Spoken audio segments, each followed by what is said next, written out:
Hi, I'm registered dietitian and nutritionist Wendy Wesley here in the St. Petersburg Free Clinic Teaching Kitchen. And with what we're going through right now with the coronavirus, COVID-19, I think a lot of people have been cooking more at home. And what I want to talk about today are pantry staples.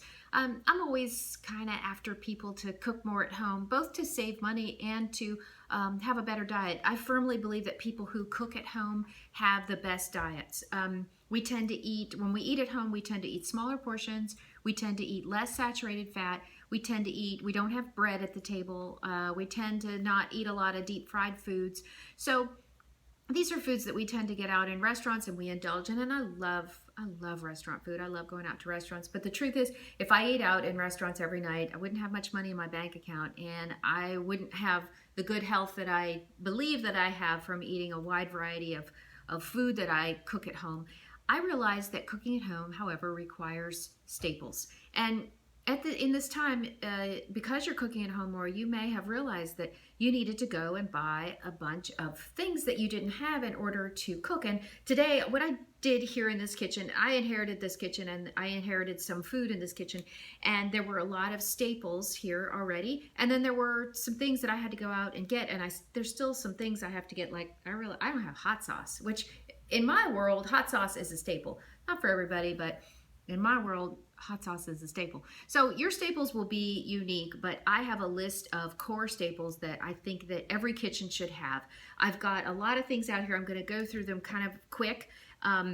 And then definitely below, I'm going to do a complete list of kitchen staples. And then what I want to do is invite you to kind of weigh in on your kitchen staples. What did I forget? What do you use in your unique cooking? Because there will be a core list of staples, and then everyone's staples will be just a little bit different. And that's exactly what we want, because if I do one thing, I want to convince people to do more cooking at home. And in order to cook at home, you've got to have some staples, starting with salt.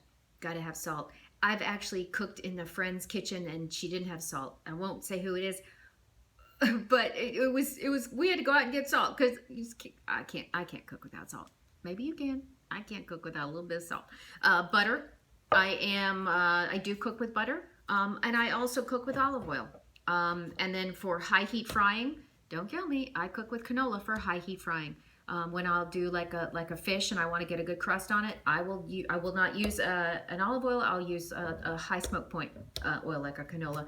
This is jarred garlic. It is nice if you're in a pinch and you're working fast, but I always have garlic in the house. Cloves of garlic, and I use a garlic press. But I'm new to this product. I do like it. It's milder, and it's quick. It's quick. Onions. Onions are always in my house. Purple, Spanish, green. Every time I go to the store, I get onions, pretty much. I always have potatoes in the house. I always have carrots in the house. I don't always have celery in the house, because celery gets wonky on me real quick, so I stop buying it. And when I've got a recipe that I need celery for, I will definitely buy it. So spices, I always have, of course, salt. I always have pepper. I like fresh ground pepper from a mill.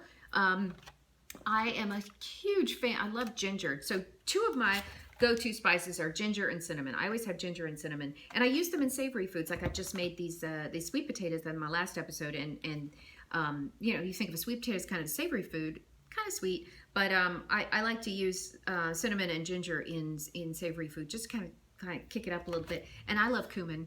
My mom's from Texas, and the cumin's in the dirt in Texas, just in everything, and I love cumin. And then another thing I love is chili powder. Where is my chili? Oh, here. I love a smoky chili powder or a paprika. Love it. So to make sauces, I always have mayonnaise. I always have ketchup. I always have soy. I always have honey to make sauces. I always have mustard to put in a vinaigrette. Mustard will make your vinaigrette stick to the lettuce better. Worcestershire, sometimes I do, sometimes I don't. This kitchen came with it. It's great in a sauce. And then vinegars. I always have vinegars, different kinds of vinegars to make vinaigrettes. I'm going to do a class on vinaigrettes, because I love to make different kinds of vinaigrettes. Eggs. You must have eggs. I mean, if you're vegan, I understand. and that's a whole other show, all of the different kinds of ways to use binders and proteins to get your food to stick together. But eggs are one of those things that you just got to have if you are making things like crab cakes and other things. Got to have eggs. And if you're a baker, got to have eggs too. I always have oats. Many uses for oats. And then if you're a baker, of course, you've got baking powder, baking soda. You have salt, of course, cornstarch. I always have breadcrumbs. Always have breadcrumbs. Let's see. Oh, butter twice. What does that say? Butter twice. And peanut butter. I always have peanut butter, and I make a fun, and I know a lot of my friends make this, a kind of a peanut sauce with peanut butter, with some honey, with some garlic and some soy. Makes an incredible sauce for a stir fry. So, and then rice, beans. Like I said, I'll have an exhaustive list on the comments below. But like I said, raisins. I always have you put raisins in everything. They're just so much fun. I put raisins in curry, and curry powder. I put raisins in my curry, and they soak up the curry powder. They're great. So here's the thing. You find that you're cooking at home more. You may have had to go and buy a lot of these things. And now you will have a fully stocked pantry. And what this means, a fully stocked pantry and fridge and freezer, means that when it comes time for dinner, you're not without ingredients. You have everything you need to put together a meal fast.